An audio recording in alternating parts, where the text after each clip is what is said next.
안녕하세요. 당근자판기입니다. 제가 최근에 사옥으로 사용하기 위해서 강남에 작은 건물을 매수했어요. 생각해보면 제가 일반 직장인에서 이렇게 건물 투자까지 넘어오는데 갑자기 인생이 바뀔 수 있었던 계기는 다 부동산 투자였던 것 같습니다. 그리고 일반 직장인이 부자가 될 수 있는 방법은 사실상 부동산밖에 없다고 생각을 하거든요. 근데 생각해보면 부동산 투자를 하는 사람들은 많거든요. 근데 이렇게 성공하는 사람들은 왜 많지 않을까? 왜 이렇게 부동산 투자하는 사람들은 많은데 부동산 투자를 통해서 부자가 되는 사람들은 왜 그렇게 많지 않을까? 해야 되겠다라고 생각하는 사람들은 분명히 많거든요. 근데 실제로 실행으로 옮기고 결과를 내는 사람들은 많지 않은 거죠. 근데 여러분 생각해보세요. 이렇게 하루하루 미루다가는 부동산 투자를 죽어서 시작할 수도 있어요. 대한민국에 땅 한 평 갖지 못하고 돌아가실 수도 있는 거고, 죽을 때까지 미루다가 투자는 결국 하지도 못할 수도 있거든요. 그러면 실제로 여러분들이 왜 부동산 투자를 시작해야 하는지, 그리고 부자들이 부동산 투자를 어떻게 바라보는지 좀 구체적으로 제가 한번 설명을 해드려보도록 하겠습니다.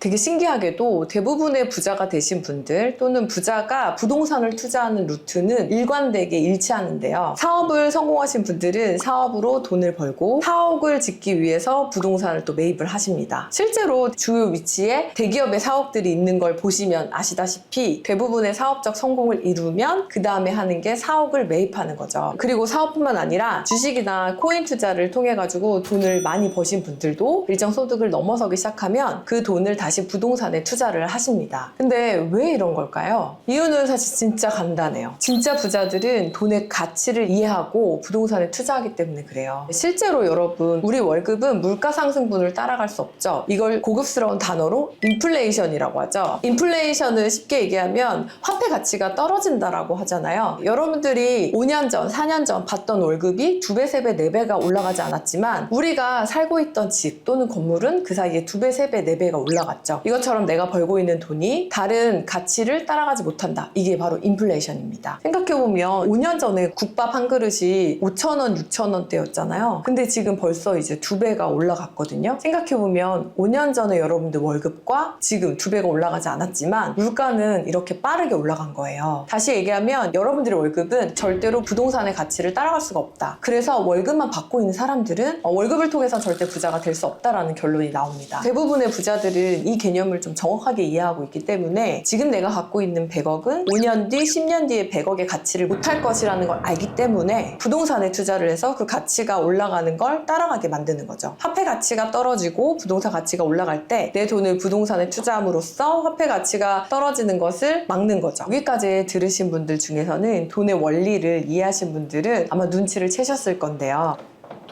돈을 자산화하는 것이 되게 중요해요. 사실 부자들은 자신의 자산 가치를 늘리는 데 집중하는 것을 되게 중요하게 생각합니다. 근데 많은 사람들이 통장에 현금이 많으면 본인이 부자라고 생각하거든요. 이 가치는 계속해서 떨어지고 있고 지금 갖고 있는 1억은 5년 뒤에 1억의 가치와 다르기 때문에 그 가치를 지킬 수 있는 자산화에 집중을 합니다. 그런데 일반인들은 통장에 돈이 쌓여가는 걸 보면서 되게 행복해 하시거든요. 그 돈의 가치는 1년 뒤, 2년 뒤에 점점 하락하고 있는데도 통장에 돈이 있고 그냥 그것만으로도 본인이 부자가 됐다고 생각을 하세요. 저도 종잣돈을 모으는데 되게 집중을 했고 그때 통장에 없던 돈이 쌓이니까 너무 행복한 거예요. 그래서 한 번도 1억이라는 돈이 통장에 모인 적이 없는데 통장에 딱 1억이라는 잔고가 모이니까 나 진짜 부자가 됐다. 이것만 갖고 그냥 열심히 직장 다니면서 살면 행복하겠다. 이렇게 이제 생각을 했거든요. 근데 사실상 그 1억의 가치는 시간이 지나면 지날수록 하락하는데도 저는 이걸 자산화하는 행동보다는 그냥 통장에 넣어놓고 쳐다보는 게 행복하다 생각했던 거예요. 근데 반대로 부자들은 통장에 돈이 그대로 있으면 불안해합니다. 화폐 가치는 계속 떨어지고 있고 이걸 상승시켜줄 부동산이나 다른 투자 도구에 넣어야 되기 때문에 어떤 투자 도구를 찾아야 되지 고민하고 그때부터 전략을 세우기 시작합니다. 그래서 통장에 돈이 쌓이기 시작하는 그때부터 부자들은 여기저기 투자하기 시작해요. 그 중에 가장 대표적인 게 부동산입니다. 최근에 제가 어떤 기사를 보니까 강남의 자수성가한 부자들의 자산의 70%가 부동산이라고 해요. 근데 최근에 그 비중이 50%로 줄었다고 합니다. 왜 그럴까요? 제가 방금 전에 그렇게 부동산이 좋다고 얘기했는데 실제 부자들은 왜 자산에서 차지하는 부동산의 비율이 줄어들었을까요? 자, 한번 생각해 보십시오. 제가 3초를 드리도록 하겠습니다.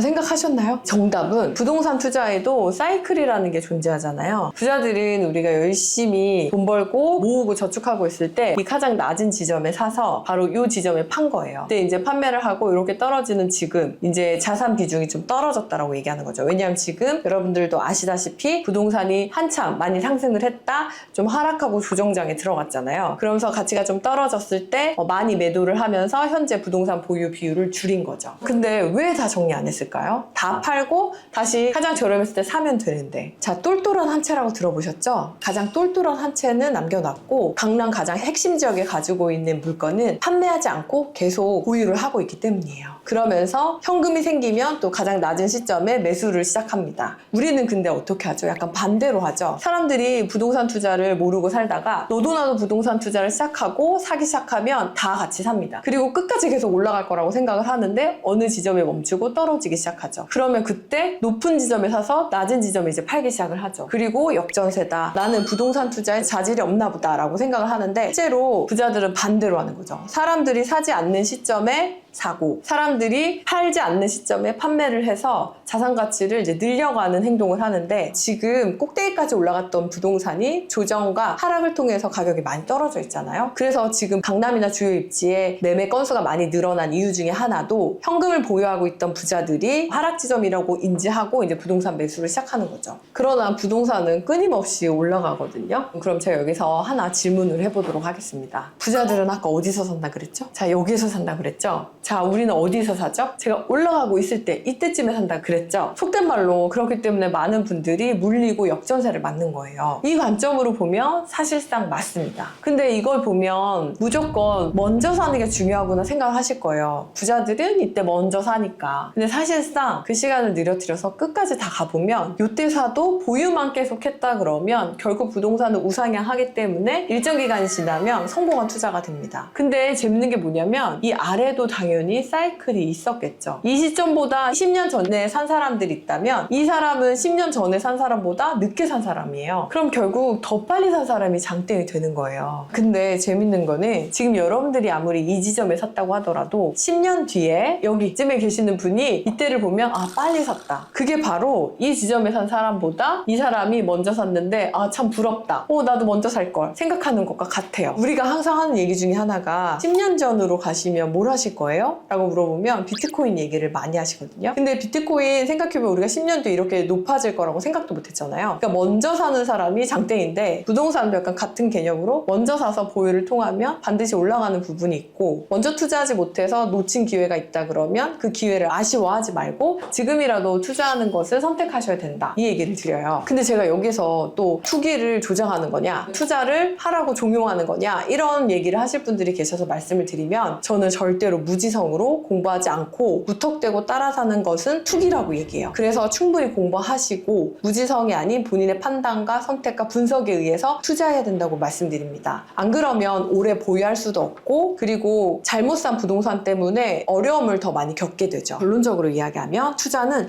빨리 시작한 사람이 장땡입니다. 그래서 여러분들은 지금 미래만 보지 마시고 우리가 이 시점에서 과거를 보면 그때 땅 살 걸, 그때 그 아파트 살 걸 하는 약간 좀 아쉬움 있잖아요. 아쉬움보다는 지금이라도 사서 시간이 많이 지났을 때 다시는 그런 같은 얘기를 하지 않았으면 좋겠습니다.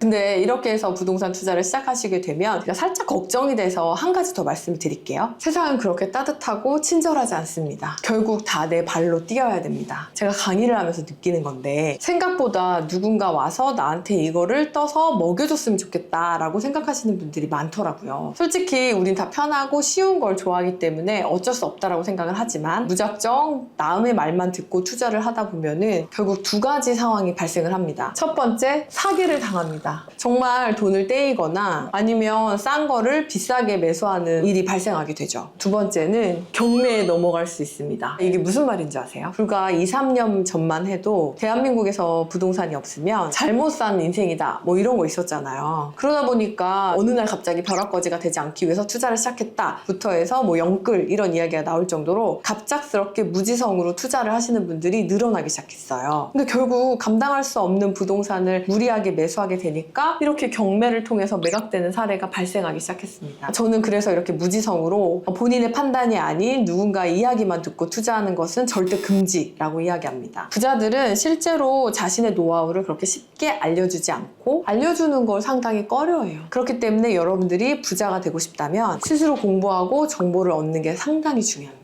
그렇게 해서 무작정 투자하시게 되면 반려부동산이라고 아시죠? 평생 팔지도 못하고 죽을 때까지 갖고 가는 부동산이 나타나게 되는 거예요. 워렌 버핏이 그런 이야기를 했어요. 투자에서 가장 중요한 것은 절대 잃는 투자를 하면 안 된다. 즉 준비가 안 돼 있으면 하지 마시고 꾸준히 공부하시고 지속적으로 관심을 갖고 계셔서 공부해서 실행으로 옮기시길 바랄게요. 전 이렇게 해서 8년 동안 꾸준히 공부하고 투자하고 원칙을 만드는 데 집중해서 강남에 건물을 매수하게 됐습니다. 생각해보면 저도 이렇게 제가 투자를 계속 이어갈지 성과를 낼 거라고 생각해본 적이 없었어요. 제가 처음으로 샀던 물건이 지방에 있는 다가구 건물이었거든요. 그 건물 때문에 진짜 고생 많이 하고 건물 때문에 월세도 많이 받기 시작했고 불로소득이 뭔지도 알게 됐었어요. 생각해보면 그 투자를 시작하지 않았다면 제가 그 건물을 사기까지 1년 가까운 시간 동안 공부를 했는데 원칙을 세워서 투자를 했기 때문에 결과가 만들어진 투자를 할 수 있었지 않았나 생각해봅니다. 그래서 여러분들이 성공하고 싶다면 작은 부동산이라도 소유를 목표로 시작해 보시고 시장에 대한 전체적인 이해도를 높여보시기 바라겠습니다. 절대 여러분들은 무지성으로 투자하지 마시고 공부하시고 경험하셔가지고 좋은 투자하시길 바라겠습니다. 오늘도 영상 시청해주셔서 감사합니다.